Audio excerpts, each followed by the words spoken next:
9, 8, 7, 6, 5, 4, 3, 2, 1.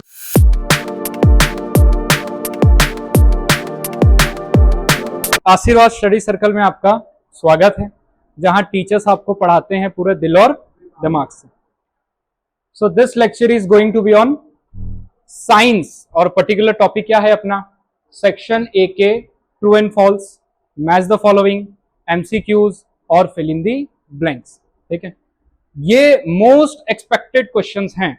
अगर इतने क्वेश्चंस की तैयारी आपने कर ली, सेक्शन ए में मेजर पोर्शन आपने कवर कर लिया। ठीक है, लेट्स स्टार्ट।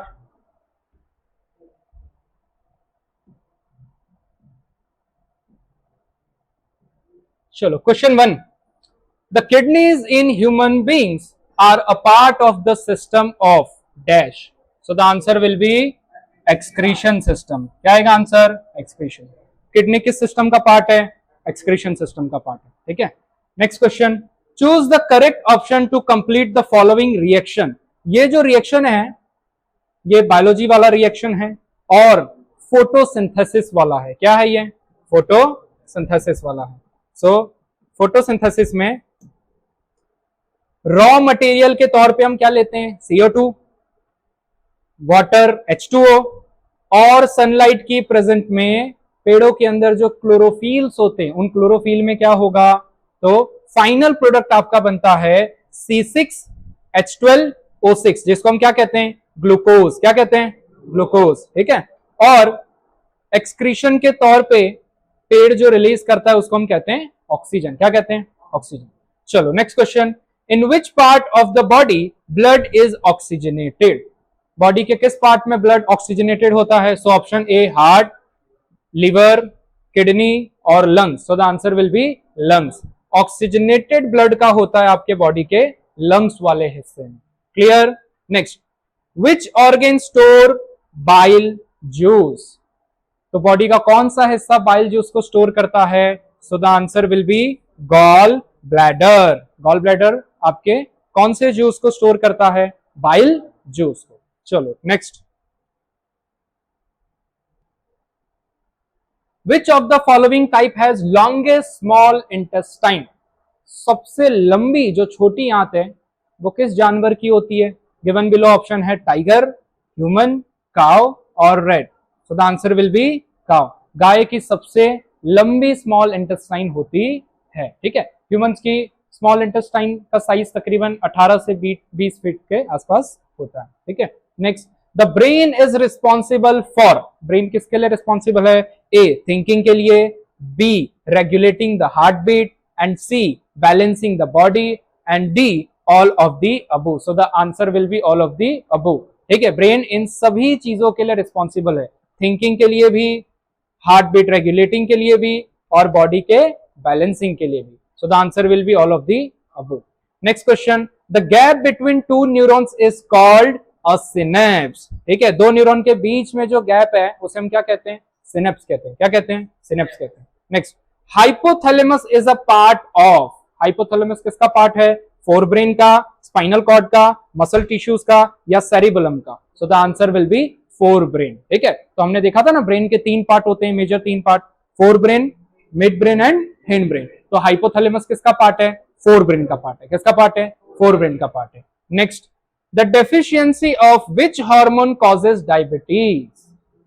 किस हार्मोन की डेफिशिएंसी की वजह से डायबिटीज होता है? So the answer will be insulin. Body में इंसुलिन कहां से सिक्रेट होता है? इंसुलिन कहां से सिक्रेट होता है? तो इंसुलिन सिक्रेट होता है पैंक्रिया से। कहां से सिक्रेट होता है? पैंक्रिया से। और पैंक्रिया से जब इंसुलिन नाम का हार्मोन सिक्रेट होना बंद कर देता है, ऐसी सिचुएशन में ब्लड में शुगर लेवल को मेंटेन करने की जिम्मेदारी इंसुलिन की थी, और इंसुलिन सिक्रेट होना ऑलमोस्ट बंद हो गया। तो ऐसी सिचुएशन में हमें कौन सी बीमारी हो सकती है?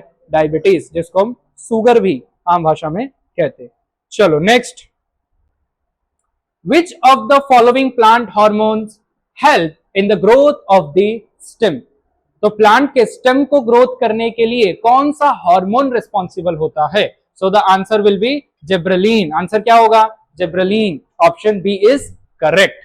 Next, asexual reproduction take place through budding in. तो एसेक्सुअल रिप्रोडक्शन हमने देखा था ना, रिप्रोडक्शन के कितने टाइप होते हैं, there are 2 types of reproduction, asexual and the second sexual reproduction. ठीक है, सो सेक्सुअल और एसेक्सुअल रिप्रोडक्शन, कुछ स्पीसीज एसेक्सुअल रिप्रोडक्शन करती है तो कुछ स्पीसीज क्या करती है, सेक्सुअल रिप्रोडक्शन करती है। अब गिवन बिलो ऑप्शन में से कौन सी ऐसी स्पीसीज है जो कि एसेक्सुअल रिप्रोडक्शन करती है? तो एक हमने देखा था बडिंग करता है हाइड्रा, है ना, समुद्र में रहने वाला हाइड्रा क्या करता है, एसेक्सुअल रिप्रोडक्शन करता है, और बडिंग एसेक्सुअल रिप्रोडक्शन करता है as it is amoeba, yeast, plasmodium and leishmania. So the answer will be yeast. So hydra और ईस्ट ये दोनों एसेक्सुअल रिप्रोडक्शन करते हैं, और एसेक्सुअल रिप्रोडक्शन का भी कौन सा टाइप, बडिंग वाला टाइप। कौन सा टाइप, बडिंग वाला type, right. Next, in which contraceptive method condom is use? किस कॉन्ट्रासेप्टिव मेथड में कॉन्डम का इस्तेमाल होता है? तो हमने देखा था कॉन्ट्रासेप्टिव मेथड क्या होता है, प्रिवेंट करने के लिए। किस चीज को प्रिवेंट करने के लिए, प्रेगनेंसी को प्रिवेंट करने के लिए। हमने 3 मेथड पढ़े थे कॉन्ट्रासेप्टिव मेथड में, एक surgical method, right, second physical barrier या मैकेनिकल बैरियर हम कहते हैं, और तीसरा क्या था, तीसरा था केमिकल बैरियर, है ना।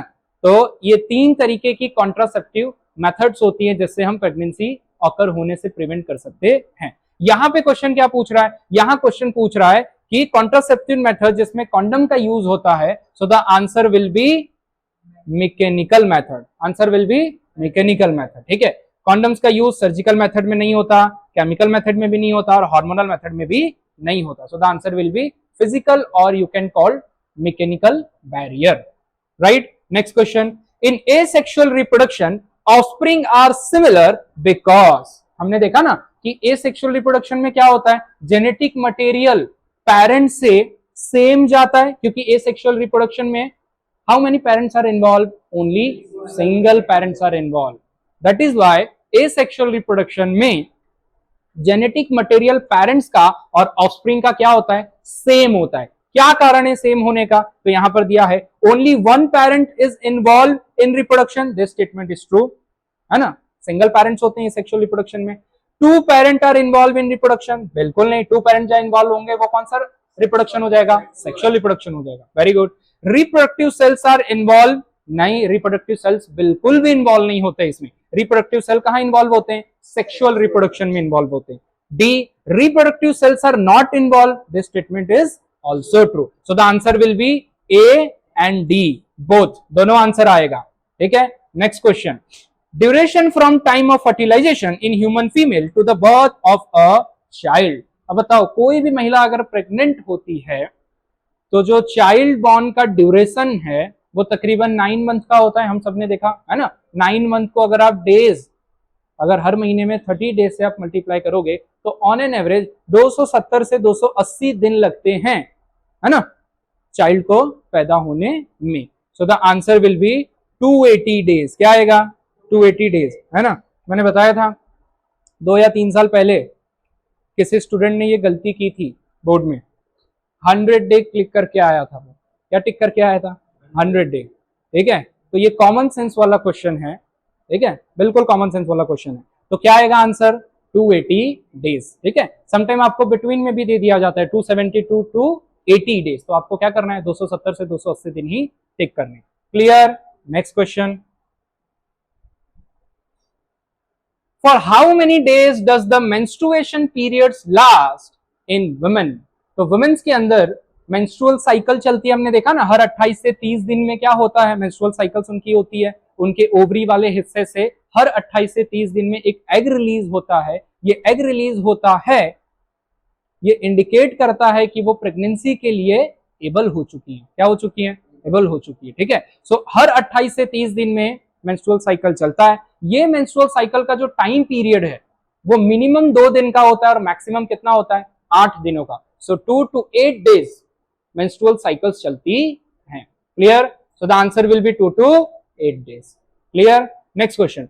In the food chain comprising of a frog, snake, grass, grasshoppers, which organisms is at the 3rd trophic level?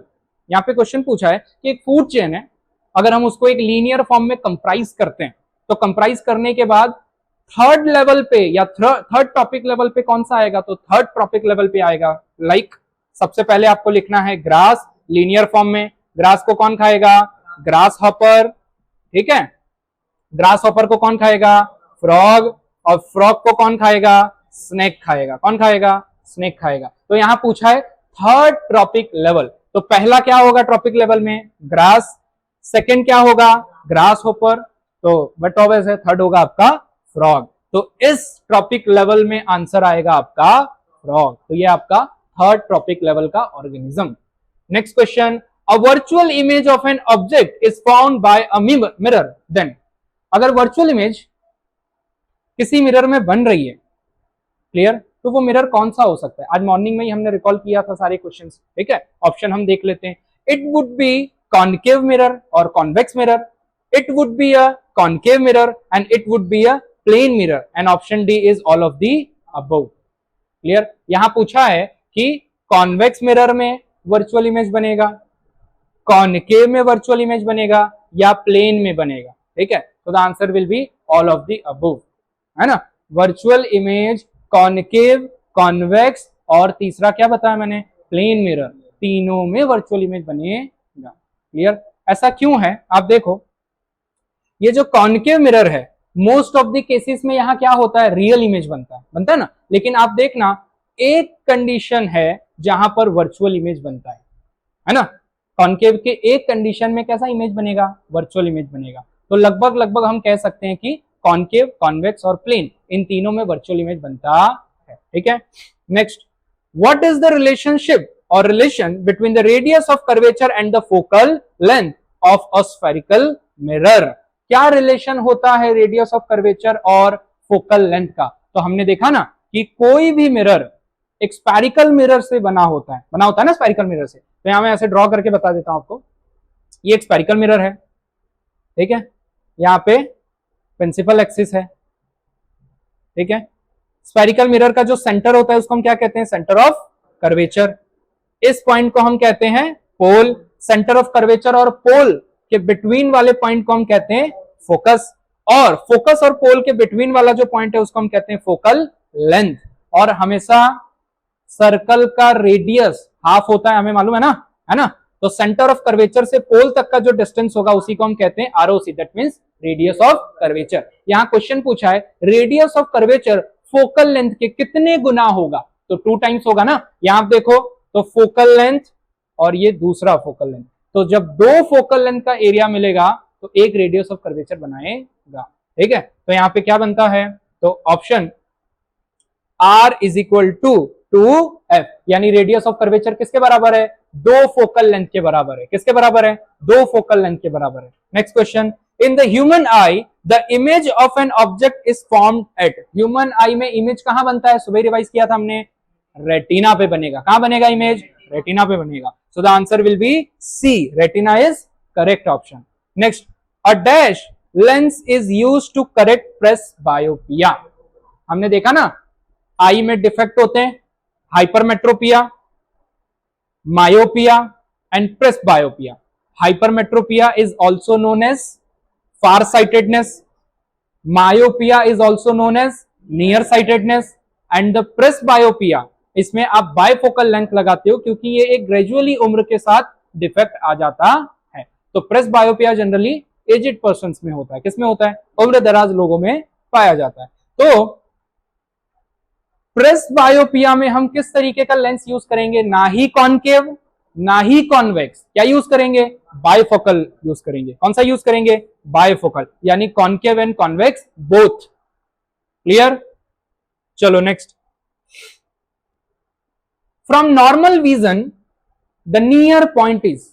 एक नॉर्मल विजन रखने वाले आदमी का नियर पॉइंट कितना होगा, 25 सेंटीमीटर। कितना होगा, 25 सेंटीमीटर। और फार पॉइंट कितना होता है, इंफिनिटी होता है। कितना होता है, इंफिनिटी होता है। So the answer will be B. Clear, okay, 25 metre नहीं 25 सेंटीमीटर आएगा। क्लियर, चलो, which phenomena is light, light का कौन सा phenomena are involve in the formation of a rainbow. तो लाइट का कौन सा फिनोमिना रेनबो फॉर्मेशन के लिए रिस्पॉन्सिबल होता है? तो यहां पर ऑप्शन दिया है refraction, dispersion, internal refraction and all of the above. तो हमने देखा ना, रेनबो फॉर्मेशन में रिफ्रैक्शन भी होता है, रेनबो फॉर्मेशन में डिस्पर्जन भी होता है, और रेनबो फॉर्मेशन में जो वाटर की ड्रॉपलेट्स होती हैं उनमें इंटरनल रिफ्रैक्शन भी होता है ना, इंटरनल रिफ्रैक्शन। ओके, सो ये तीनों होगा। So answer will be D, all of the given above. ऊपर दिए हुए तीनों ऑप्शंस करेक्ट होंगे किस फिनोमिना में? रेनबो फॉर्मेशन के फिनोमिना में। Clear? Next, dash light from the following is least scattered by fog, dust and smoke. तो कौन सा लाइट जो कि डस्ट और स्मोक में क्लियरली विजिबल होता है, और उसका यूज जनरली हम करते हैं, है ना, डेंजर लाइट के तौर पे, है ना, खतरा है इस तरीके से, ठीक है। तो आंसर विल बी रेड, क्योंकि इसकी वेवलेंथ क्या होती है? काफी हाई होती है सभी लाइट के मुकाबले में। According to Ohm's law, Ohm's law के according the resistance increases with an increase in current. Second, the resistance increases with an increase in voltage. Third, the current increases with an increase in voltage, and D, both the resistance and current increases with an increase in voltage। ठीक है, तो यहां पे option क्या है आपका? Option आएगा सी, the current increases with an increase in voltage। आप जैसे ही करंट को बढ़ाते हो ओम्स लॉ के according, voltage is also increase, voltage भी क्या हो जाता है? इंक्रीज हो जाता है ना। चलो next, Which of the following physical quantities has unit kilowatt hour? कौन सी फिजिकल क्वांटिटी है जो कि किलोवाट आवर को रिप्रेजेंट कर रही है? तो यहां पर electric energy, C is correct. Clear? C is correct. चलो next, 1 kilowatt hour is equal to, 1 kilowatt hour is equal to, हमने देखा था ना, 3.6 इंटू 10 टू द पावर 6। क्लियर? यहां पे हिंट आपको गिवन भी है, हमें पता है ना 1 किलोवाट में कितना वॉट होता है? 1000 वॉट होता है। कितना वॉट होता है? 1000 वॉट होता है। और हम हमेशा टाइम को यानी आवर को किसमें मेजर करते हैं? सेकंड में मेजर करते हैं। किसमें मेजर करते हैं? सेकंड में। तो जब 1000 वॉट को हम 3600 सेकंड से मल्टीप्लाई करेंगे तो हमारा आंसर आएगा 3.6 इंटू 10 टू द पावर 6। तो ये है आपका 1 किलोवाट आवर जूल। क्लियर? तो 1 किलोवाट आवर में कितना जूल होगा? 3.6 into 10 to the power 6। Clear? चलो, the electric heater consume 1.1 kilowatt power. एक इलेक्ट्रिक हीटर है जो कि कितना कंज्यूम कर रहा है इलेक्ट्रिसिटी या पावर? 1.1 वॉट। ठीक है, सो 1.1 किलोवाट अगर वो कंज्यूम कर रहा है, when 220 voltage is applied to it, कितना वोल्टेज दिया जा रहा है उसे? 220 वोल्टेज दिया जा रहा है। कितना कंज्यूम कर रहा है पावर वो? 1.1 किलोवाट। तो हमने देखा अभी 1 किलोवाट बराबर क्या होगा? 1000 वॉट होगा ना। क्लियर? यहां पर गिवन ऑप्शन कितना है? कंज्यूम कर रहा है 1.1 किलोवाट। कितना कंज्यूम कर रहा है? 1.1 किलोवाट। तो 1.1 किलोवाट अगर कंज्यूम करेगा तो हम सीधे 1100 वॉट कर देंगे, राइट? अपॉन में कितना वोल्टेज का करंट दिया जा रहा है? 220 वोल्टेज का। कितना वोल्टेज का?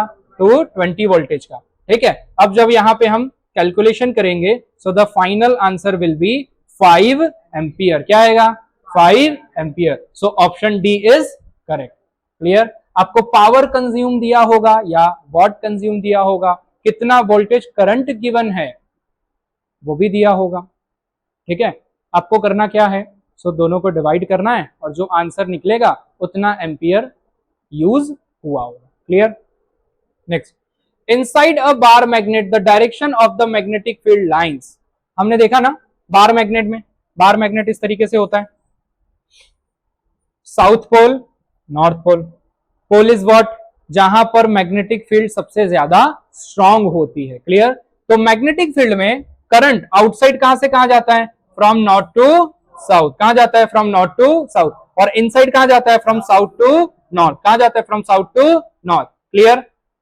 ठीक है, तो यहां क्या पूछा है? यहां पूछा है magnetic field line inside a bar. कहां पूछ रहा है? Inside a bar. So the answer will be from south to north. कहां आएगा? Inside, south to north. और आउटसाइड पूछा जाए तो north to south. Very good. तो the answer will be B, from south pole to north pole. ठीक है, चलो. A wire with dash insulation is used for earthing. कौन सा वायर अर्थिंग के लिए यूज किया जाता है, विच मीन्स कौन से कलर का वायर. ठीक है, तो हमने देखा डोमेस्टिक सर्किट वाले टॉपिक में 3 तरीके का वायर हमें देखने को मिलता है. रेड वायर जिसको हम लाइव वायर कहते हैं. क्या कहते हैं? Live wire. दूसरा ब्लैक जिसको हम क्या कहते हैं? न्यूट्रल. क्या कहते हैं? न्यूट्रल. और तीसरा है ग्रीन जिसको हम क्या कहते हैं? हाँ, अर्थिंग. क्या कहते हैं? अर्थिंग कहते हैं. क्लियर. तो यहां पे क्या पूछा है? यहां पूछा है earthing. So the answer will be option C. Green wire का यूज करते हैं हम. किस वजह से? अर्थिंग की वजह से. ठीक है, चलो. According to the right hand thumb rule whose direction is indicated by the thumb. यहां पे क्वेश्चन पूछा है राइट हैंड थंब रूल के अकॉर्डिंग थंब किसको इंडिकेट कर रहा है. तो राइट हैंड थंब रूल देखा था हमने, इस तरीके से देखा था. राइट हैंड थंब रूल में जो थंब है वो इंडिकेट करता है direction of current. Direction of current. और ये जो बची हुई 4 उंगलियां ये direction of magnetic field. Direction of magnetic field. Clear है ना. जब भी करंट डायरेक्शन ऊपर होगा मैग्नेटिक फील्ड कैसी होगी? सो इनवर्ड होगी. कैसे होगी? इनवर्ड होगी. कैसे होगी? इनवर्ड होगी. और करंट अगर नीचे होगा, ठीक है, तो मैग्नेटिक फील्ड का डायरेक्शन कैसे होगा? आउटवर्ड होगा. कहां होगा? आउटवर्ड होगा. क्लियर. तो थंब किसको इंडिकेट कर रहा है? Direction of current. Direction of current. Very good. चलो. सो ये कर रहा है आपके ऑप्शन ए, इलेक्ट्रिक करंट को. Quick lime when added in water produces hissing sound. State the type of reaction. जब भी क्विक लाइम मतलब क्या होगा? तो क्विक लाइम का फॉर्मूला होता है CaO. क्विक लाइम का फॉर्मूला क्या होता है? CaO, जिसको हम कैल्शियम ऑक्साइड भी कहते हैं. अगर इसको हम वाटर के साथ रिएक्ट करवाते हैं, किसके साथ रिएक्ट करवाओगे? वाटर के साथ रिएक्ट करवाओगे, तो जो फाइनल प्रोडक्ट है वो मिलेगा हमें CaOH का होल 2, यानी कैल्शियम हाइड्रोक्साइड. और जब भी चूने के पत्थर को हम पानी में ऐड करते हैं कॉन्ट्रडिक्शन होता है ना, और वो बुलबुले निकलते हैं, काफी तेजी से बुलबुले निकलते हैं ना. और जैसे ही आप हाथ अंदर डालोगे क्या देखने को मिलेगा आपको? जल जाएगा आपका हाथ. क्लियर. सो कैल्शियम ऑक्साइड को वाटर की प्रेजेंट में या वाटर के साथ कंबाइन करोगे, कॉम्बिनेशन रिएक्शन करवाओगे, ठीक है, हाईली एक्सोथर्मिक रिएक्शन की वजह से वो हाइजिंग साउंड करेगा. कैसा साउंड करेगा? हाइजिंग. क्लियर. तो यहां पर आंसर क्या आएगा?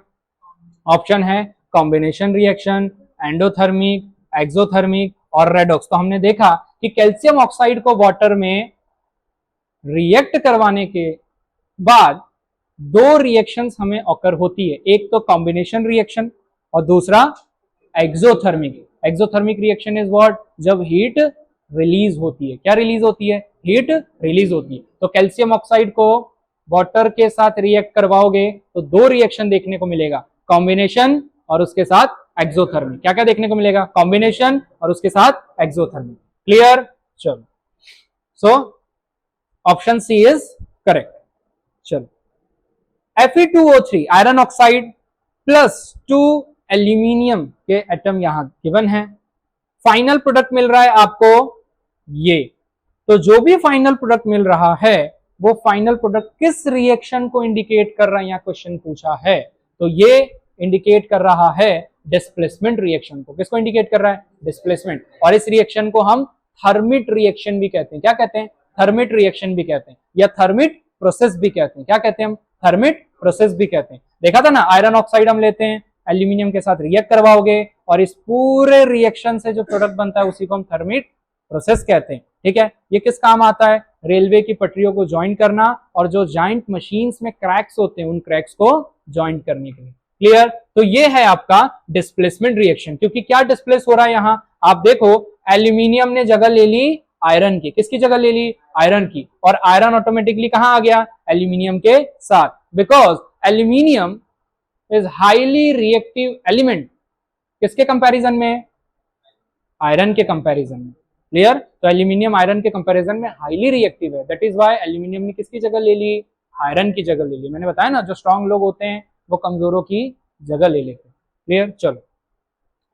Potato chips manufacturers usually flush bags of chips with which inert gas prevent the chips from getting oxidized. ठीक है, तो आप चिप्स के पैकेट्स देखते हो, जनरली उसमें गैस भरा होता है ना, तो वो गैस इसलिए भरा होता है क्योंकि चिप्स को ऑक्सीडाइज होने से प्रिवेंट करता है वो गैस। क्या होने से? ऑक्सीडाइज हो जाएगा तो चिप्स का पैकेट खराब हो जाएगा, है ना, और चिप्स जब खाओगे तो उसमें से स्मेल आएगी ना, ठीक है, और टेस्ट भी क्या हो जाएगा उसका? खराब हो जाएगा। दैट इज वाई हम उसमें नाइट्रोजन गैस ऐड करते हैं चिप्स को प्रिवेंट करने के लिए, बचाने के लिए। क्लियर? तो the answer will B nitrogen. Option D is correct. Clear?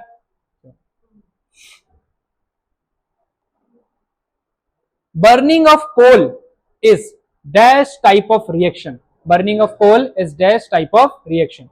So the answer will be combination reaction. Burning of coal, combination reaction. ठीक है, तो यहाँ पे क्या होगा? कोल में कार्बन होता है, कोल में ऑक्सीजन की प्रेजेंस में इसको क्या कराओगे? रिएक्ट करवाओगे, तो फाइनल प्रोडक्ट निकलेगा CO2। तो यहाँ पर क्या हो रहा है? दो चीज कंबाइन होकर के एक नई चीज फॉर्म कर रही है। That is why this reaction is known as combination reaction. Clear? Next, what will be the value of pH if blue litmus paper turns red in aqueous solution? अगर कोई ब्लू लिटमस पेपर किस में बदल जा रहा है? Red colour में। तो जब भी ब्लू रेड में बदलेगा तो क्या होगा? रेड इंडिकेट कर रहा है एसिड को। किसको इंडिकेट कर रहा है? एसिड। अगर रेड लिटमस ब्लू में कन्वर्ट हो जाता तो बेसिक कैसा नेचर होता? बेसिक नेचर होता। ठीक है, तो उसका पीएच वैल्यू क्या होगा? हमने पीएच स्केल देखा था ना, ठीक है, ये आपकी पीएच स्केल है, ठीक है, यहाँ पे 0 1 2 3 4 5 6 7 8 9 10 एंड सो ऑन। ठीक है, 7 पे जो स्केल आती है उसको हम क्या कहते हैं? न्यूट्रल। क्या कहते हैं? न्यूट्रल। क्या कहते हैं? न्यूट्रल कहते हैं। क्लियर? 7 से लेफ्ट साइड पे जाएगा तो एसिडिक। क्या होगा? एसिडिक होगा। क्लियर? 7 से राइट साइड जाएगा तो नेचर क्या हो जाएगा? बेसिक हो जाएगा। क्या हो जाएगा? बेसिक। तो यहां पूछा गया है अगर कोई ब्लू लिटमस रेड कलर में कन्वर्ट हो रहा है तो उसका पीएच वैल्यू कितना होगा? सो 0 to 7 के बिटवीन। क्या होगा? 0 to 7 के बिटवीन। अगर कोई रेड लिटमस पेपर ब्लू में कन्वर्ट होता तो उसका पीएच वैल्यू होता from 7 to 14। From 7 to 14। Clear? चलो, तो यहां पे आंसर है between 0 to 7। Next, which of the following is a strong acid? यहां पूछा गया है क्वेश्चन, कौन सा एसिड सबसे स्ट्रॉन्ग माना जाता है? तो एसिटिक, सिट्रिक, ऑक्सैलिक और nitric. So the answer will B nitric acid सबसे स्ट्रॉन्ग माना जाता है। कौन सा? नाइट्रिक एसिड सबसे स्ट्रॉन्ग माना जाता है। ऐसे तो HCl भी होता है, हाइड्रोक्लोरिक एसिड, बट वो ऑप्शन में दिया नहीं है। विच of the following types of medicine is used for treating indigestion? जब भी पेट में एसिड की मात्रा बढ़ जाती है, एसिड की मात्रा क्यों बढ़ती है? क्योंकि जब आप खाना खाते हो इंडाइजेशन होता है, इंडाइजेशन की वजह से स्टमक में एसिड ज्यादा रिफ्लेक्ट हो रहा है। ऐसी सिचुएशन में एसिड को कैंसिल आउट करने के लिए आप किसका यूज करते हो? बेसिक ऑक्साइड का या बेसिक का, है ना। तो जब भी आप इसका यूज करोगे हम उसे कहेंगे एंटासिड। क्या कहेंगे उसे? Antacid. So option C is correct. Clear? चलो, A solution turns red litmus blue, its pH is likely to be, कितना होगा? यहाँ पे ऑप्शन दिया है, अगर कोई रेड लिटमस किस में कन्वर्ट हो रहा है? ब्लू में। रेड ब्लू में होगा तो क्या करोगे? बेसिक। और ब्लू रेड में होगा तो एसिडिक। यहाँ पर रेड लिटमस पेपर किस में कन्वर्ट हो रहा है? ब्लू में। तो उसका पीएच वैल्यू कितना होगा? यहाँ ऑप्शन दिया है 1 4 5 और 10। सो द आंसर विल बी 10, क्योंकि रेड लिटमस पेपर ब्लू में बदलेगा तो बेसिक, और बेसिक का पीएच वैल्यू होता है बिटवीन 7 to 14। कितना होगा? Between 7 to 14। यहां पर जितने भी ऑप्शन दिए हैं A, B और C, ये तीनों के तीनों पीएच वैल्यू एसिड को रिप्रेजेंट कर रहे हैं। किसको रिप्रेजेंट कर रहे हैं? एसिड को। So the answer will be D। Clear? 10। चलो next, which metal exist as liquid at room temperature? कौन सा मेटल रूम टेम्परेचर पे लिक्विड फॉर्म में होता है? ये मोस्ट इंपॉर्टेंट क्वेश्चन है, फ्रीक्वेंटली एग्जाम में पूछे जाने वाला क्वेश्चन है। तो रूम टेम्परेचर पे जो मेटल लिक्विड फॉर्म में होगा which is known as mercury. Which is known as mercury. अच्छा, एक क्वेश्चन और बन जाएगा, कौन सा नॉन मेटल है जो कि रूम टेम्परेचर पे लिक्विड रहता है? Bromine. Answer will B bromine. Clear? तो यहां पे आएगा मेटल, सो मेटल से आंसर आएगा मर्क्यूरी। नॉन मेटल पूछा जाए तो आंसर आएगा ब्रोमाइन। ठीक है, next, most of the metal oxide in water, ज्यादातर जो मेटल ऑक्साइड होते हैं, मेटल ऑक्साइड मतलब क्या, मेटल ऑक्सीजन की प्रेजेंस में क्या बनाते हैं, मेटल ऑक्साइड, मेटल ऑक्सीजन की प्रेजेंस में क्या बनाते हैं, मेटल ऑक्साइड। क्लियर, तो यहां पूछा गया है कि ज्यादातर मेटल ऑक्साइड वाटर में क्या होते हैं, तो यहां क्वेश्चन है सॉल्युबल, इनसॉल्युबल, पार्शियल सॉल्युबल और highly soluble. So the answer will B insoluble. ज्यादातर मेटल ऑक्साइड पानी में क्या होते हैं, इनसॉल्युबल, लेकिन कुछ मेटल ऑक्साइड है जो पानी में सॉल्युबल भी होते हैं, केमिस्ट्री में एक्सेप्शंस होते हैं हमेशा। ठीक है, तो ये स्टेटमेंट बिल्कुल सही है, ऐसा नहीं। क्लियर, तो कुछ मेटल ऑक्साइड ऐसे भी होते हैं जो पानी में सॉल्युबल है, लेकिन most of the metal oxide, question के डिमांड क्या है, most of the metal oxide, तो क्या होगा most of the metal oxide, insoluble in water. Clear, तो answer will be D. In the badminton tournament, Saina Nehwal has won a bronze medal. Name the metals used in the preparation of metal. ठीक है, और medal, तो साइना नेहवाल ने एक medal जीता है जो कि एक ब्रोंज मेडल है। कौन सा मेडल है, ब्रोंज मेडल, ये भी फ्रिक्वेंटली पूछे जाने वाला क्वेश्चन है। तो ब्रोंज मेडल तो अलॉय का बना होगा, यानी मिक्सचर ऑफ एलिमेंट्स। किन दो एलिमेंट्स को मिला करके ब्रोंज मेडल बना है, यहां पे ऑप्शंस आपको गिवन है, copper and zinc, copper and tin, यहां पर है लीड एंड टिन, और यहां है कॉपर और lead. So the answer will B copper and tin. Tin का क्या होगा, SN, क्या होगा टिन का, SN। समझ में आ गया। ठीक है, ब्रोंज किन दो एलिमेंट से मिलकर के बनता है, copper plus tin, copper plus tin. Clear, okay. अच्छा, अगर ब्रास पूछ दिया जाए तो copper plus zinc, copper plus zinc. ठीक है, तो दोनों में कॉपर कॉपर कॉमन है, डिफरेंट क्या है, टिन और जिंक, टिन और जिंक। क्लियर, ठीक है। Which coating is applied on electric wire, electric wire पे किस चीज की कोटिंग देते हैं, पीवीसी की। किसकी कोटिंग देते हैं, पीवीसी की। क्यों पीवीसी की कोटिंग देते हैं, ताकि किसी तरीके का इलेक्ट्रिक करंट लगे ना। क्लियर, ओके, तो यहां पे आपका PVC. Right the full form of PVC, यहां से भी समटाइम क्वेश्चन बन जाता है। सो पॉलीविनाइल क्लोराइड, क्या है, पॉलीविनाइल क्लोराइड। क्लियर, चलो next, a molecule of ethene, a molecule of ethene, हमने हाइड्रोकार्बन के बारे में पढ़ा था ना, हाइड्रोकार्बन के बारे में। ठीक है, हाइड्रोकार्बन कितने तरीके के होते हैं, जनरली हमने दो देखा था, ऐसे तो डिफरेंट डिफरेंट टाइप के होते हैं, लेकिन इस टॉपिक में हमने दो पढ़ा था, saturated and unsaturated, saturated and unsaturated. Saturated hydrocarbon कितने बॉन्ड बनाते हैं, सिंगल बॉन्ड बनाते हैं। अनसैचुरेटेड हाइड्रोकार्बन कितने बॉन्ड बनाते हैं, डबल बॉन्ड बनाते हैं। कितना बनाते हैं, डबल, प्लस ट्रिपल भी बनाते हैं ना, अनसैचुरेटेड डबल और ट्रिपल बनाते हैं। तो यहां पे पूछा है, ध्यान रखना, सिंगल बॉन्ड बनाने वाले, सिंगल बॉन्ड बनाने वाले क्या होगा, इथेन होगा, होगा ना, इस तरीके से पूरी होमोलॉगस सीरीज होती है। नेक्स्ट, डबल बॉन्ड बनाने वाले इथीन, है ना, और ट्रिपल बनाने वाले इथाइन, ट्रिपल बनाने वाले इथाइन। तो यहां पूछा है इथीन, क्या पूछा है यहाँ पे, इथीन। सो इथीन का यहाँ पे फॉर्मूला भी आपको दिया हुआ है, C2H4। यहां पूछा है कि a molecule of ethene C2H4 has, कितना बॉन्ड बनाएगा ये, सिंगल, डबल, सिंगल और डबल बोथ।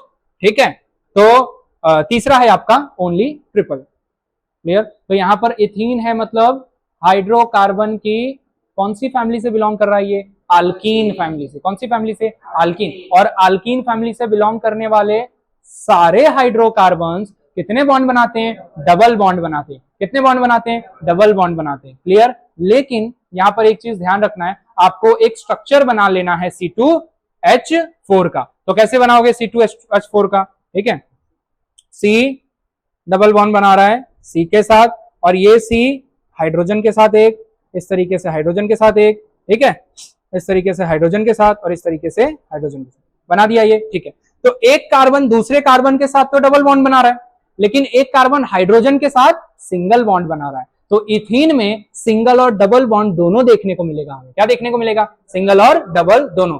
एक कार्बन दूसरे कार्बन के साथ डबल बॉन्ड, एक कार्बन बचे हुए हाइड्रोजन के साथ single bond. So the answer will be single and double both. Clear, so ethene कैसा बॉन्ड बनाएगा, single and double both. Clear, चलो next, butanone is a 4 carbon compound with the functional group, यहां पूछा है कि जो ब्यूटेनॉन है 4 carbon compound है, वो किस फंक्शनल ग्रुप से बिलोंग करता है? तो मैंने बताया था ना, लास्ट वाला याद रखना है, ओन, ओन होगा तो केटोन फैमिली से, ओन होगा तो केटोन फैमिली से, ठीक है। ऑइक होगा तो कार्बोक्सिलेट, ओल होगा तो अल्कोहल, क्लियर। सो लास्ट वाले टर्म से हमें पकड़ के चलना है। So the answer will be ketone. क्या आएगा आंसर? Ketone, clear. चलो, which of the following are correct structural isomers of butane? क्या पूछा है? ब्यूटेन का करेक्ट आइसोमर्स क्या है? ब्यूटेन का करेक्ट आइसोमर्स क्या है? Particular formulas but a different arrangement of property और एटम, ठीक है। उनका एटम का अरेंजमेंट क्या होता है? बिल्कुल डिफरेंट होता है। एटम का अरेंजमेंट क्या होता है? बिल्कुल डिफरेंट होता है, लेकिन बने दोनों किससे होते हैं? सेम एलिमेंट के या सेम मॉलिक्यूल्स के, क्लियर, ठीक है। तो यहां पे क्या है, आपको पूछा गया है आइसोमर्स ऑफ ब्यूटेन, और एन है तो कौन सी फैमिली होगी? आल्केन। ए है, एन है तो कौन सी फैमिली होगी? आल्केन। तो यहाँ पे कौन सा स्ट्रक्चर है जो करेक्ट माना जाएगा? तो यहां देखो, सबसे पहले तो ब्यूटेन का फॉर्मूला क्या होगा? तो ब्यूटेन का फॉर्मूला क्या होगा? ब्यूटेन का क्या होगा? सी, यहां पर गिवन है 4 कार्बन के कंपाउंड है, सो C4, और H कितने हैं? H कितने हैं? तो H है आपके 10। कितने हैं H? 10। सो C4H10। क्या है? C4H10, clear. ब्यूटेन का क्या है? C4H10। कार्बन के 4 और हाइड्रोजन के 10। तो आइसोमर्स में मैंने बताया था ना, बने होंगे सेम मॉलिक्यूल या एटम के, बट उनका जो स्ट्रक्चर होगा वो अरेंज डिफरेंट तरीके से किया जाता है। यहां पे आप देखो C4 और H10 वाला जो फंक्शन है या जो स्ट्रक्चर है वो कहां देखने को मिल रहा है? कार्बन के यहां पर 4 है और ये कार्बन के साथ सिंगल सिंगल बॉन्ड बना रहे हैं, हाइड्रोजन 10, ये एक स्ट्रक्चर हो सकता है, ठीक है। सेकंड, यहां भी कार्बन के कितने हैं? 4, और हाइड्रोजन के काउंट करोगे तो कितने हो जाएंगे? 10। तो ये भी क्या है? आइसोमर है, किसका? ब्यूटेन का आइसोमर है। So option A and B both are correct, clear. दोनों बने हैं सेम मॉलिक्यूल से, सेम एटम से, लेकिन दोनों का स्ट्रक्चर क्या है? डिफरेंट है। इसी को हम कहते हैं आइसोमर। क्या कहते हैं? आइसोमर। तो ब्यूटेन का आइसोमर पता चल गया क्या है, क्लियर। चलो next, fill in the blanks पे आते हैं। किस पे आते हैं? Fill in the blanks. इस लेक्चर के बाद वीडियोस के लिंक तो आपको प्रोवाइड किए ही जाएंगे, है ना। आप अपने ग्रुप में शेयर करना, लाइक करना, शेयर करना, सब्सक्राइब करना, साथ ही वीडियो अगर अच्छा लगे तो कमेंट भी करना, और आपके सजेशंस हमारे लिए मोस्ट इंपॉर्टेंट है। किसी तरीके का सजेशंस अगर आप देना चाहो तो कमेंट बॉक्स में सजेशंस भी दे सकते हैं, ठीक है। चलो, फिल इन द ब्लैंक शुरू करने से पहले एक मेरी लिखी हुई शायरी जो कि मैं आपको सुनाने वाला था, है ना, वो सुना देता हूं। ये 2019 में, ऐसे शेरो शायरी का शौक हुआ करता था मुझे, तो कॉलेज के दिनों में लिखा था मैंने। 2019 में मैंने अक्टूबर के महीने के आसपास ये लिखा है। तो नज्म कुछ ऐसी है कि उन्हें देख के नजरें चुरा रहा हूं मैं, उन्हें देख के नजरें चुरा रहा हूं मैं, कुछ बात है जो छुपा रहा हूं मैं। भीगती आंखों से उम्मीद बहाया करती थी वो, भीगती आंखों से उम्मीद बहाया करती थी वो, न जाने क्यों गुमसुम हो उसे भुला रहा हूं मैं। आगे की लाइन, गमे दिल संभल कर चल रहा हूं मैं, गमे दिल संभल कर चल रहा हूं मैं, क्योंकि अंदर से बहुत भरा हूं मैं। ये गम की बात हो रही है, ठीक है। गमे दिल संभल कर चल रहा हूं मैं, क्योंकि अंदर से बहुत भरा हूं मैं। राह एक कदम पे, राह एक कदम पे रोका करती थी वो, राह एक कदम पे रोका करती थी वो, जैसे गुनाह कोई बड़ा कर रहा हूं मैं। ये मैंने 2019 में लिखा था, ठीक है। आज सडनली मुझे ध्यान आया तो मैंने बताया। ऐसे आने वाले लेक्चर्स में कुछ कुछ नए नए आते रहेंगे, और आप फुल्ली एक्साइटमेंट के साथ इसी तरीके से मेरा लेक्चर अटेंड करते रहो, ठीक है। लाइक, शेयर, सब्सक्राइब और कमेंट करना बिल्कुल भूलना मत। चलो आ जाते हैं हम to the point, fill in the blanks पे। Human beings show dash mode of nutrition, किस तरीके का human being mode of nutrition show करते हैं, ऑटोट्रॉपिक, हेट्रोट्रॉपिक या फिर और ऑप्शंस गिवन है यहाँ पे। सो the answer will B heterotrophic. क्या आएगा आंसर? हेट्रोट्रॉपिक। हमने पढ़ा ना ऑटोट्रॉपिक और हेट्रोट्रॉपिक में क्या फर्क होता है। ऑटोट्रॉपिक आर दोज ऑर्गेनिजम्स जो कि अपना फूड खुद ही बनाते हैं, और हेट्रोट्रॉपिक आर दोज एनिमल्स जो कि अपना खाना या खाने के लिए किसी और ऑर्गेनिज्म पे डिपेंड रहते हैं। तो ह्यूमंस ऑटोट्रॉप्स नहीं है, ह्यूमंस कैसे हैं? हेट्रोट्रॉप्स है, क्योंकि हम हमारी फूड रिक्वायरमेंट के लिए दूसरे ऑर्गेनिजम्स पे डिपेंड है। क्लियर? चलो, during photosynthesis dash is evolve as a by product. Photosynthesis तो पेड़ करते हैं, प्लांट्स करते हैं, और प्लांट्स फोटोसिंथेसिस के बाद बाय प्रोडक्ट के तौर पे क्या निकालते हैं? ऑक्सीजन। क्या निकालते हैं? Oxygen. Clear? Dash hormone has the target organ heart. कौन सा हार्मोन है जो कि हार्ट को डायरेक्टली टारगेट करता है? ठीक है, तो यहां पर ऑप्शन है adrenaline, insulin, thyroxine. So the answer will B adrenaline. हमने देखा ना फाइट एंड फ्लाइट की सिचुएशन में एड्रेनल ग्लैंड से निकलने वाला हार्मोन्स जिसका नाम है एड्रेनालाइन हार्मोन्स, ये हमारे फाइट और फ्लाइट की सिचुएशन में हेल्प करता है। कोई भी इमरजेंसी की सिचुएशन आ जाती है तो गूज़बम्स आते हैं ना, हार्ट बीट बढ़ जाता है क्योंकि बॉडी को ज्यादा ऑक्सीजन की जरूरत पड़ती है, होती है ना, पसीने भी छूटने लगते हैं। तो डायरेक्टली ये हार्मोन किस पे अटैक करता है? हार्ट पे, क्योंकि हार्ट ज्यादा से ज्यादा वर्क कर सके। क्लियर? चलो next, cytokinin promotes dash in plant. ये फिल इन द ब्लैंक्स के मोस्ट आईएमपी क्वेश्चन है, फ्रीक्वेंटली बोर्ड में पूछे जाते हैं। क्लियर? साइटोकाइनिन्स क्या प्रमोट करता है? Cell division. साइटोकाइनिन्स क्या प्रमोट करता है? Cell division. तो किसी भी प्लांट में जो सेल का डिवीजन होता है, सेल का डिवीजन क्यों होता है? Growth of the body. क्या होता है? ग्रोथ ऑफ द बॉडी, यानी शरीर का डेवलपमेंट होता है। इस वजह से साइटोकाइनिन नाम का हार्मोन प्लांट के सेल डिवीजन में हेल्प करता है। Clear? Next, the olfactory receptors will be detect dash. Olfactory receptors कहां होते हैं? हमने देखा ना बॉडी के अलग अलग पार्ट में अलग अलग रिसेप्टर्स होते हैं, जैसे आंखों में फोटोन रिसेप्टर्स होते हैं, ठीक है। उसके बाद नाक में जो है स्मेल के लिए ऑल्फैक्टरी रिसेप्टर्स होते हैं, है ना। टंग में टेस्ट के लिए गस्टैटरी रिसेप्टर्स होते हैं, ऐसे स्किन रिसेप्टर्स होते हैं। तो ये रिसेप्टर्स क्या करते हैं? बाहर के एनवायरमेंट के अलग अलग एक्टिविटीज को ब्रेन तक पहुंचाने का काम करते हैं। तो हमें स्मेल आ रही है किसी चीज की जस्ट बिकॉज हमारे नाक में एक रिसेप्टर काम कर रहा है जिसको हम कहते हैं ऑल्फैक्टरी रिसेप्टर, ठीक है। तो नाक के अंदर, नोज के अंदर स्मेल के लिए किस तरीके का रिसेप्टर होता है? Olfactory receptor. Very good. चल, the uterus opens into the vagina through the dash.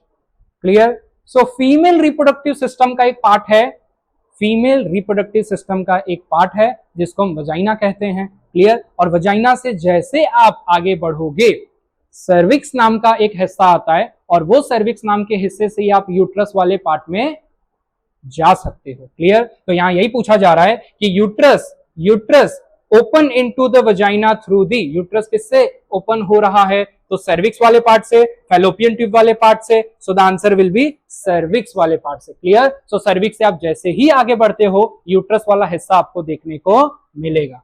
Clear? चलो next, to prevent pregnancy copper T is placed in. हमने देखा था अलग अलग कॉन्ट्रासेप्टिव मेथड, उसमें कॉपर टी भी एक इंपॉर्टेंट कॉन्ट्रासेप्टिव मेथड है। कॉपर टी प्रेगनेंसी से प्रिवेंट करने के लिए यूज किया जाता है।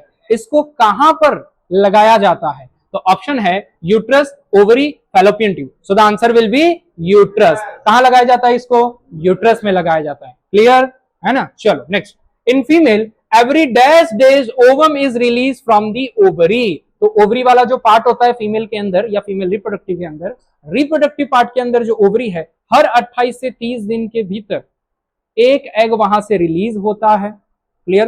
किसकी खोज में रिलीज होता है? स्पर्म की। किसकी खोज में रिलीज होगा? स्पर्म की खोज में। अगर वो स्पर्म उसे नहीं मिलता है तो वो यूट्रस की एक थिन बॉल को चीरते हुए ब्लड के थ्रू बाहर आ जाता है, जिसे मेंस्ट्रुएशन कहते हैं ना, मेंस्ट्रुएशन। नेक्स्ट, चलो, तो यहां पर क्या पूछा गया है? 28 दिन। क्या आएगा आंसर आपका? 28 डेज। हर 28 दिन में आपके ओवम से एक एग रिलीज होता है। क्लियर? चलो next, in somatic cells of human beings the chromosomes are found in, somatic cells human being के अंदर कितने क्रोमोसोम्स होते हैं? So the answer will be 23। Clear? Pair of chromosomes कितने होते हैं? 23। नंबर ऑफ क्रोमोसोम्स कितने होते हैं? 46। क्लियर? चलो, dash is called the science of heredity and variation, किस चीज को हम हेरिडिटी का साइंस मानते हैं? जेनेटिक्स, साइटोलॉजी और ecology. So the answer will B genetics. Genetics को हम किसका साइंस मानते हैं? हेरिडिटी का। किसका साइंस मानते हैं? हेरिडिटी का। Who is the father of genetics? Mendels, George Mendels. Very good.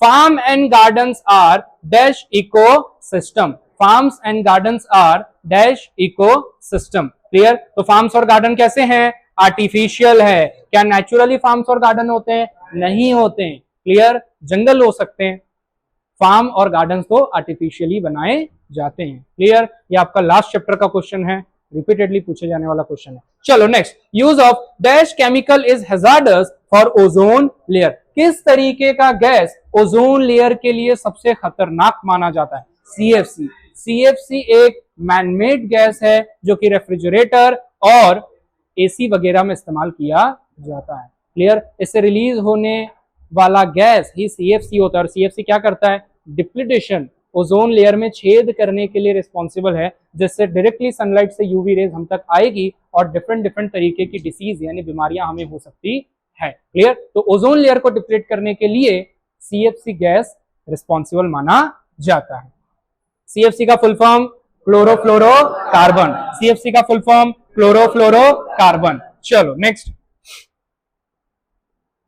UV radiation can cause dash cancer in human beings, तो सूर्य से जो किरण आती है, अल्ट्रावायलेट किरण, सूर्य से ऐसे पूरा स्पेक्ट्रम आप देखोगे तो अलग अलग लाइट्स आती हैं, लेकिन जो यूवी पर्टिकुलर रेज होती है वो हमारे लिए हार्मफुल होती है। और भी कई तरीके की रेडिएशन जो होती हैं वो हार्मफुल होती है।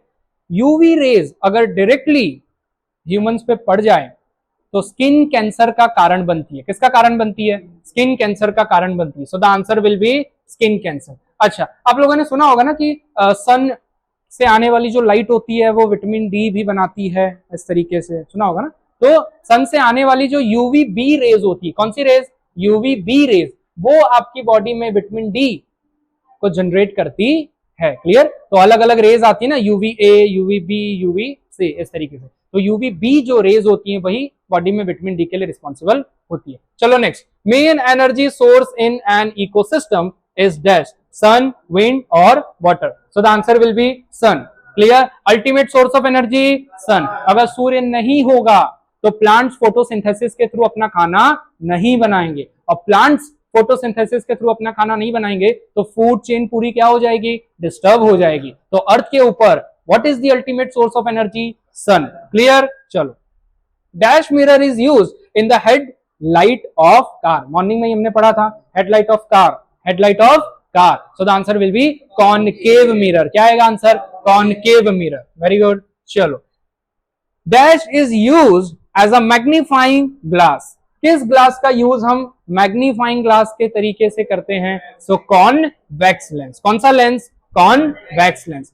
Focal length of convex lens is dash, हमेशा फोकल लेंथ कॉन्वेक्स लेंस का क्या होगा? तो हमेशा पॉजिटिव होगा। कैसा होगा? पॉजिटिव होगा। कैसा होगा? पॉजिटिव होगा। कार्टेशियन साइन हमने पढ़ा था ना, ठीक है। ऊपर जाएंगे तो कार्टेशियन साइन में कौन सा साइन लगेगा? प्लस। नीचे आएंगे तो कार्टेशियन साइन माइनस। राइट जाएंगे तो प्लस और लेफ्ट जाएंगे तो minus. Very good. Next, light enters our I through the, आज मॉर्निंग में ही हमने पढ़ा था इसको, है ना। लाइट कहां से एंटर होती है? Through the cornea. कहां से होती है? Through the cornea. कॉर्निया क्या है? सबसे बाहरी हिस्सा आंखों का होता है जो हमें प्रोटेक्ट करता है। क्लियर? और यहीं से लाइट एंटर होती है। इसके बाद आप देखोगे तो आइरिस साइज कंट्रोल करता है पिपिल का, और पिपिल वाले जो होल है उसे से लाइट एंटर करती है रेटिना। क्लियर? लेकिन फर्स्ट जो एंट्री गेट है उसे कॉर्निया माना जाएगा। Next, electric component dash has symbol, electric component का सिंबल क्या है इसमें से?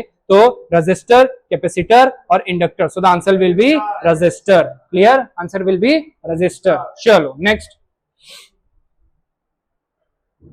The SI unit of electric potential, electric potential का एसआई यूनिट क्या होगा? वोल्ट होगा। एसआई यूनिट क्या होगा? वोल्ट होगा। क्लियर, चलो next, the SI unit of electric power, electric power का एसआई यूनिट क्या होगा? वाट होगा। क्या होगा? वाट होगा। क्लियर, सो एसआई यूनिट इलेक्ट्रिक पोटेंशियल बोला जाए तो वोल्टेज, ठीक है, या वोल्ट। ठीक है, next, SI unit electric power पूछा जाए तो वाट, क्या बोलोगे? वाट। Clear, okay. करंट मापने के लिए हम किसका यूज करते हैं? एम्पियर। और किस मेजरमेंट का यूज करेंगे हम? किस इंस्ट्रूमेंट का यूज करेंगे? एमीमीटर, एमीमीटर। और वोल्ट मापने के लिए volt meter, volt meter. Clear, ये सब एक्स्ट्रा क्वेश्चंस हैं, वो भी बता दे रहा हूं। Next, a long bound cylindrical coil of insulated wire is called, हमने पढ़ा था सोलेनॉइड कहते हैं इसको। क्या कहते हैं? सोलेनॉइड। एक कॉइल है जिसमें एक लंबा बाउंडेड तार लगा है, उसी को हम क्या कहते हैं? सोलेनॉइड। क्या कहते हैं? सोलेनॉइड। क्लियर, तो ये है आपका solenoid. Quick lime is also known as calcium hydroxide, CaO और calcium carbonate, so the answer will be CaO, calcium oxide. हमने देखा ना कि क्विक लाइम का फॉर्मूला क्या होता है? Calcium oxide. क्लियर, अगर क्विक लाइम में आप पानी मिला दोगे तो स्लेक लाइम बन जाएगा और उसका फॉर्मूला होगा कैल्शियम हाइड्रोक्साइड। क्या हो जाएगा? Calcium hydroxide. Am I right? चलो next, during electrolysis of water electrodes are connected with dash voltage of battery. हमने देखा ना इलेक्ट्रोलाइसिस का जो प्रोसेस होता है उसमें कितने वोल्ट की बैटरी यूज की जाती है? 6 वोल्ट की। कितने वोल्ट की? 6 वोल्ट की, है ना, आपका वो एक्सपेरिमेंट वाले पार्ट में। क्लियर, नेक्स्ट, चलो, dash is a more reactive metal among Fe and Mg। Fe means iron, Mg means magnesium. तो आपको बताना है कि आयरन और मैग्नीशियम में मोर रिएक्टिव एलिमेंट कौन सा है? So the answer will be magnesium, answer will be magnesium. So magnesium is more reactive than the iron. Clear, चलो, respiration is an dash type of reaction. Respiration किस तरीके का reaction है? Exothermic. किस तरीके का?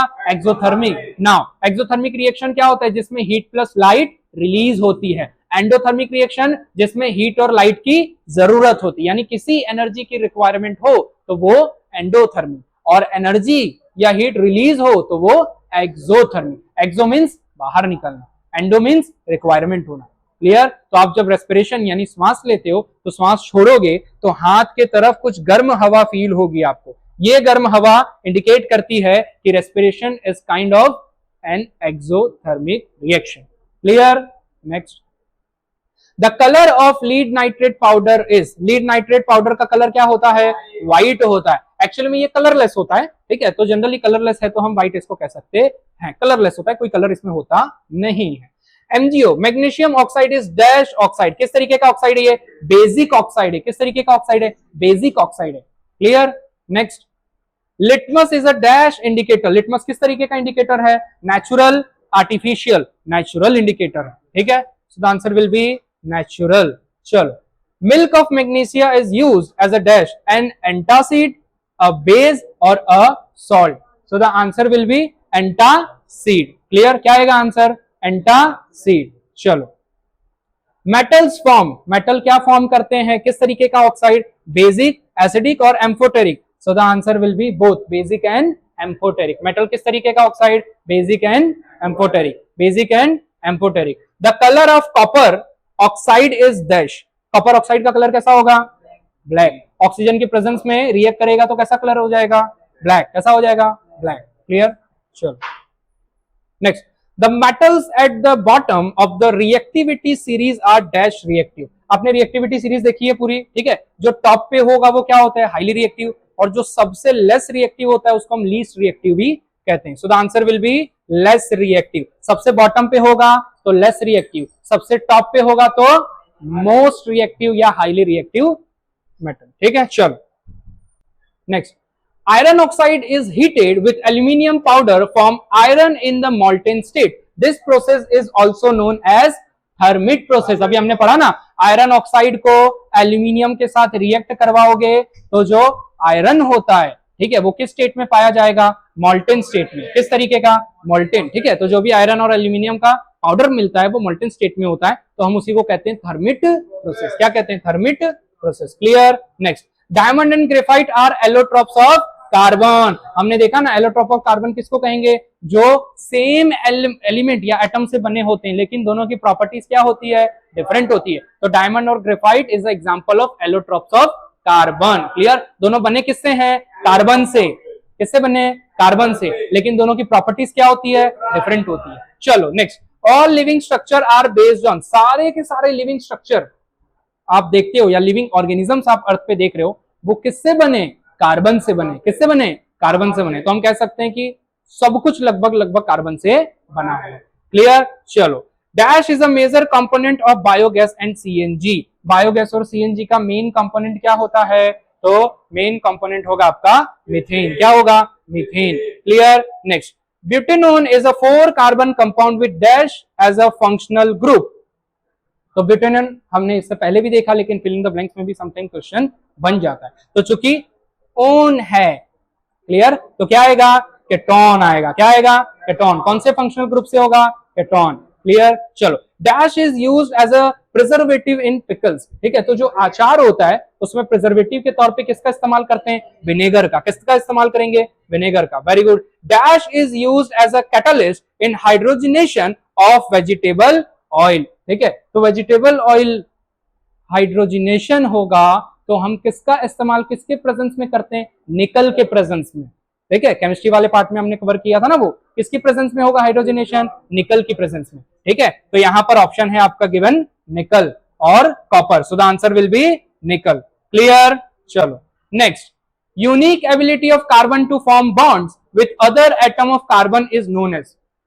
कार्बन की एक एबिलिटी तो हमने देखी कि कार्बन दूसरे एलिमेंट्स के साथ तो बॉन्ड बनाता ही है, काफी फैमिलियर एलिमेंट माना जाता है, वो है ना, सबसे दोस्ती कर लेता है। कार्बन खुद भी कार्बन के साथ बॉन्ड बना लेता है, और इसकी इस यूनिक प्रॉपर्टी को हम क्या कहते हैं? हम कहते हैं कैटिनेशन। क्या कहते हैं? Catenation. Very good.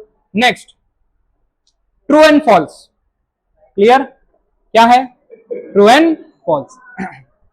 Hibiscus has unisexual flowers. True and false? False. Hibiscus किस तरीके का होता है? बाइसेक्सुअल होता है। Male and female reproductive system both are present. Clear? दोनों के दोनों प्रेजेंट होते हैं। तो ये स्टेटमेंट क्या है? बिल्कुल फॉल्स है। Clear? Prenatal sex determination is legal in our country. Prenatal मतलब क्या होता है? जन्म से पहले हम ये पता लगाते हैं ना कि भैया जेंडर क्या है, मेल है, फीमेल है, दैट मीन्स बेबी गर्ल है या बेबी बॉय है, पता लगाते हैं ना। तो प्रीनेटल सेक्स डिटर्मिनिज्म क्या है? हमारे यहाँ इलीगल है। क्या है ये? इलीगल है। ये करवाना भी चाहिए नहीं। Clear? So the answer will be false. Clear? ये लीगल नहीं है। क्या है ये? Illegal. Snail is an animal that can change its sex. Yes, snail अपना सेक्स यानी अपना जेंडर चेंज कर सकता है। ठीक है, तो ये स्टेटमेंट क्या है? बिल्कुल ट्रू है। Clear? Laws of reflection are applicable to any type of mirror. क्या लॉ ऑफ रिफ्लेक्शन किसी भी तरीके के मिरर पे एप्लीकेबल है? यस, ये आपके कॉन्वेक्स, कॉनकेव और प्लेन तीनों तरीके के मिरर पे एप्लीकेबल है। लेकिन यहाँ पे एक एक्सेप्शन है। क्या एक्सेप्शन है? अगर मान लो कि मैं ऐसा रफ सरफेस वाला एक मिरर लेके आ जाऊं तो क्या लॉ ऑफ रिफ्लेक्शन यह काम करेगा? नहीं करेगा। क्लियर? तो हमेशा law of reflection plane, concave और कॉन्वेक्स मिरर पे ही काम करता है। क्लियर? तो this statement is true. Planets twinkle, मैंने बताया था सबसे पहले तो प्लैनेट्स की अपनी खुद की लाइट नहीं होती, इसलिए वो ट्विंकल करते नहीं। दूसरा एक कि अर्थ से बिल्कुल नजदीक होने के कारण एटमॉस्फेरिक रिफ्रैक्शन उसमें दिखाई देता नहीं है, इसलिए प्लैनेट्स भी हमें ट्विंकल करते दिखाई नहीं देते। तो ये क्या है? स्टेटमेंट फॉल्स है। प्लैनेट्स ट्विंकल नहीं करते, स्टार्स ट्विंकल करते हैं due to atmospheric refraction. Clear? Nichrome wire is used to make resistors. This statement is true. Nichrome की रेजिस्टिविटी ज्यादा होती है ना, इसलिए वो क्या करता है? रेजिस्टिविटी होने की वजह से वो हीट जल्दी हो जाता है, इसलिए आप देखोगे आयरन वगैरह में इस्तेमाल किया जाता है। आयरन समझते हो क्या होता है? इस्त्री, कपड़े इस्त्री करने का जो होता है ना, उसे आयरन कहते हैं। तो आयरन में नाइक्रोम वायर का यूज किया जाता है क्योंकि रेजिस्टिविटी हाई होती है और वो जल्दी से हीट पकड़ता है और कपड़ों को अच्छे से इस्त्री कर देता है। क्लियर? चलो, in domestic electric circuit live wire has red insulation cover, this statement is true. Red cover वाला इंसुलेशन हमेशा लाइव वायर होता है। कैसा वायर होता है? लाइव वायर होता है, तो true. And electrical appliances in a house are connected in series, this statement is false. Domestic में यानी घरों में पैरेलल सीरीज होती है। कैसी सीरीज होती है? पैरेलल सीरीज होती है, ठीक है। हाँ, या सीरीज कनेक्शन होता है, पैरेलल होता है। क्लियर? तो ये स्टेटमेंट क्या है आपका? फॉल्स है। In rancidity taste and smell of food item change, yes. Rancidity में क्या होगा? किसी भी फूड आइटम का टेस्ट और स्मेल चेंज हो जाता है, क्योंकि फूड ऑक्सीडाइज हो जाता है ना। चलो, सो this statement is true. CaOH का whole 2, that means calcium hydroxide, is also known as lime water. This statement is true. इसको lime water हम कहते हैं। Clear? Methanoic acid is responsible for inflammation from nettle sting. हाँ, जो बिच्छू होते हैं, क्लियर, जब वो आपको डंक मारते हैं तो क्या होगा? आपको इन्फ्लेमेशन होती है ना, जलन होती है ना उस पर्टिकुलर एरिया में। जब जलन होती है तो हम कह सकते हैं कि बिच्छू के अंदर क्या होगा? किसी तरीके का एसिड होगा, और उस एसिड को हम क्या कहते हैं? Methanoic acid. क्या कहते हैं? Methanoic acid. So inflammation due to acid. Which type of acid? Methanoic acid. Very good. So the answer will be true.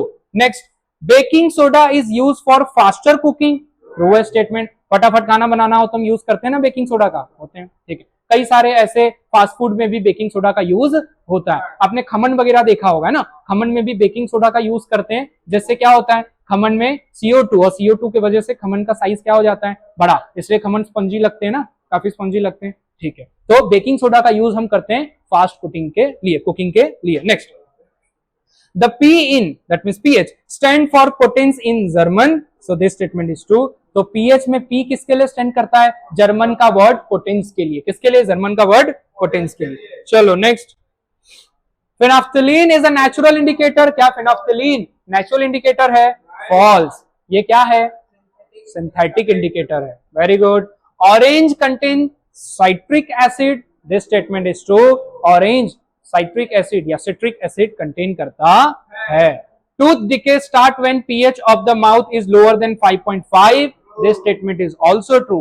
अगर दांतों में pH लेवल 5.5 से कम हो जाएगा तो दांत एसिडिक हो जाएंगे, और एसिडिक हो जाएगा तो दांतों में सड़न लगना भी शुरू हो जाएगा। So this statement is also true. Clear? Silver and copper are good conductor of heat, true. बिल्कुल गुड कंडक्टर ऑफ हीट होते हैं, और गुड कंडक्टर ऑफ इलेक्ट्रिसिटी भी होते हैं। Bromine is a gas, false. Bromine gas नहीं है। Bromine क्या है? एक तरीके का तो नॉन मेटल है, जो कि लिक्विड फॉर्म में होता है। किस फॉर्म में? लिक्विड फॉर्म में, रूम टेम्परेचर पे लिक्विड फॉर्म में। Clear? Lithium, sodium, potassium can be cut with knife. क्या चाकू से इन तीनों को काटा जा सकता है? बिल्कुल काटा जा सकता है। So this statement is true. Clear? चलो, magnesium is less reactive than sodium, true. Magnesium sodium के कंपैरिजन में लेस रिएक्टिव है ना, लेस रिएक्टिव। Very good. चलो, propene is saturated hydrocarbon, so this statement is false. क्योंकि saturated hydrocarbon कौन है? तो अल्केन फैमिली से बिलोंग करने वाले। क्लियर? अल्कीन फैमिली से बिलोंग करने वाले अनसैचुरेटेड हाइड्रोकार्बन की कैटेगरी में आते हैं, और अल्काइन फैमिली से भी बिलोंग करने वाले अनसैचुरेटेड हाइड्रोकार्बन की फैमिली से बिलोंग करेंगे। क्लियर? चलो नेक्स्ट, मैच द फॉलोइंग। यहां पे हमें मैच करना है। सबसे पहला, इंसुलिन। इंसुलिन किसके साथ जुड़ा है आपका? पैंक्रिया के साथ, क्योंकि इंसुलिन नाम का हार्मोन कौन सिक्रेट करता है? पैंक्रिया सिक्रेट करता है। टेस्टोस्टेरोन तो टेस्टिस से, ये एक मेल हार्मोन भी है। क्लियर? चलो नेक्स्ट, ये जो कॉलम दिया है, इस कॉलम में ये कंपोनेंट्स है ना, इस कंपोनेंट्स को बताना है कि ये किसके साथ मैच कर रहा है। क्लियर? तो ये आएगा आपका ओपन की। किसके साथ आएगा? ओपन की। ये जो आपका कंपोनेंट है ये किसके साथ है? तो ये वेरिएबल रजिस्टर के साथ मैच होगा। क्लियर? चलो नेक्स्ट, कॉलम में क्या दिया है? Quick lime. क्विक लाइम का फॉर्मूला CaO, स्लेट लाइम का फॉर्मूला CaOH का होल 2, यानी कैल्शियम हाइड्रोक्साइड। क्लियर? चलो, एंटासीड, इसमें से कौन से एग्जांपल आपके एंटासीड्स के हैं? तो बेकिंग सोडा, क्योंकि ये बेसिक इन नेचर होता है। ये एसिड को क्या करता है? कैंसल आउट करेगा। क्लियर? जब भी वो मेथनोइक एसिड यानी नेटल स्टिंग आपको लगे तो आपको बेकिंग सोडा रगड़ लेना चाहिए उस पर्टिकुलर पेज पे, ठीक है? तो क्या होगा, कैंसल आउट हो जाएगा, ठीक है? यानी जलन इन्फ्लेमेशन कम हो जाएगी। The value of pH is more than 7.3, क्या होगा, एल्कलाइन सॉइल, ठीक है? 7 हो तो न्यूट्रल, 7 से कम हो तो एसिडिक, 7 से ज्यादा हो तो बेसिक और एल्कलाइन, ठीक है? जैसे जैसे बढ़ते जाएगा वैसे। चलो कॉलम में कीटोन, कीटोन एक फंक्शनल ग्रुप है हाइड्रोकार्बन का, क्लियर? तो कीटोन किसके साथ आएगा आपका, ये वाले के साथ, यानी कार्बन डबल बॉन्ड ऑक्सीजन के साथ और सिंगल बॉन्ड इस तरफ, ठीक है? कार्बोक्सिलिक एसिड किसके साथ आएगा, तो फंक्शनल ग्रुप इसके साथ आएगा, कार्बन डबल बॉन्ड O और सिंगल बॉन्ड OH के साथ। क्लियर? क्लियर? ओके।